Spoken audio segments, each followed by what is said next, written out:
আমার সেই বংশী বটতলায় বসে বিশ্রাম করেছি। গোবিন্দ আমার পিপাসা সইতে না পেরে রাখাল বালকগণদের খুঁজতে লাগলেন। খুঁজতে খুঁজতে যখন কালীদহের খুলে গেল, দেখতে পেল রাখাল বালকগণ সবাই সুখে নিদ্রা যাচ্ছে।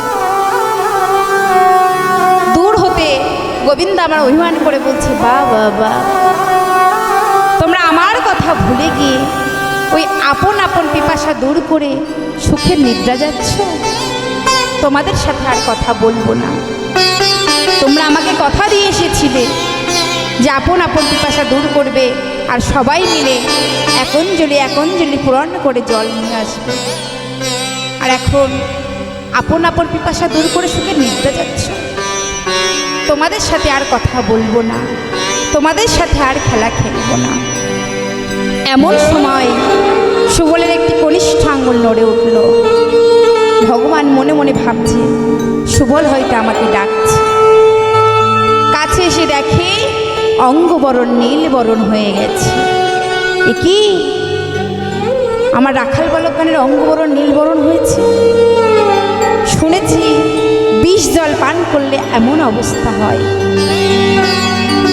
তবে কি কালীদহে বিষ জল পান করে এমন অবস্থা? না, আমায় দেখতে হচ্ছে এই দহে কে কার এত বড় স্পর্ধা যে আমার রাখাল বালকগণদের প্রাণ হরণ করিয়াছে। আমি এখন কি করিব? আমি তো মরা বাঁচাতে পারি না। তাই গোবিন্দ আমার যোগমায়াকে স্মরণ করিলেন। গোবিন্দের স্মরণে যোগমায়া গোবিন্দের নিকটে এসেছে। হে গোবিন্দ, তুমি কি আমাকে স্মরণ করেছো? হ্যাঁ যোগমায়া, তুমি আমার রাখাল বালকগণদের বাঁচিয়ে দাও। সে কি, তুমি নিজে বাঁচাতে পারো না? যোগমায়া, তুমি যে যোগমায়া, কৃপা করে যোগ না ঘটালে প্রভু যোগ হয় না।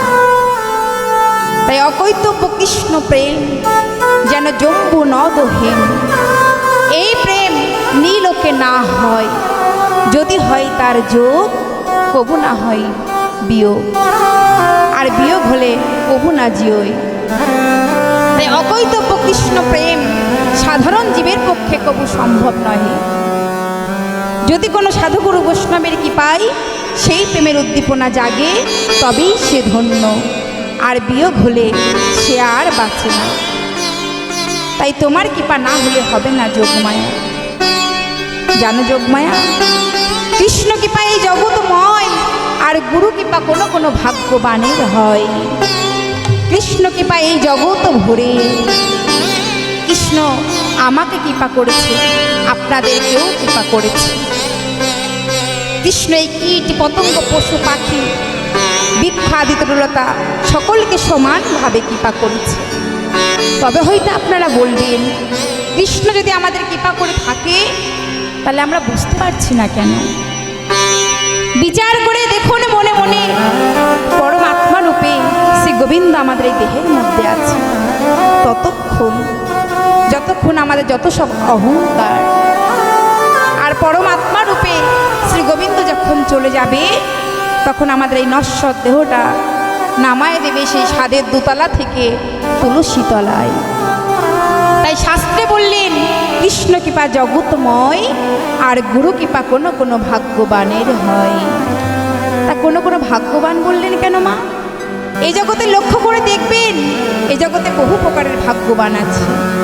কেউ ধনে ভাগ্যবান, কেউ জনে ভাগ্যবান, কেউ বিষয় সম্পত্তিতে ভাগ্যবান, কেউ রূপে ভাগ্যবান, কেউ বিদ্যা বুদ্ধিতে ভাগ্যবান। তা শাস্ত্রে বলছে, এই সকল ভাগ্যবানের কবু কৃষ্ণ প্রেম ধনে মেলে না। আমার কৃষ্ণ ধনকে লাভ করতে হলে আমার কৃষ্ণ ধনের ধনী হতে হবে। তাই চৈতন্য চরিতামৃতে কবিরাজ গোস্বামী বলছে, কোনো ভাগ্যে কোনো জীবের শ্রদ্ধা যদি হয়, তবেই সে ভাগ্যবান জীব কৃষ্ণকে ভজে।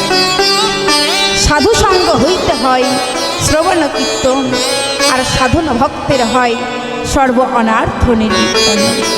আর অনার্থ নিবৃত্ত হইলে ভক্তি নিষ্ঠা হয়, আর নিষ্ঠা হইতে শ্রবণার্থে রুচি উপজয়।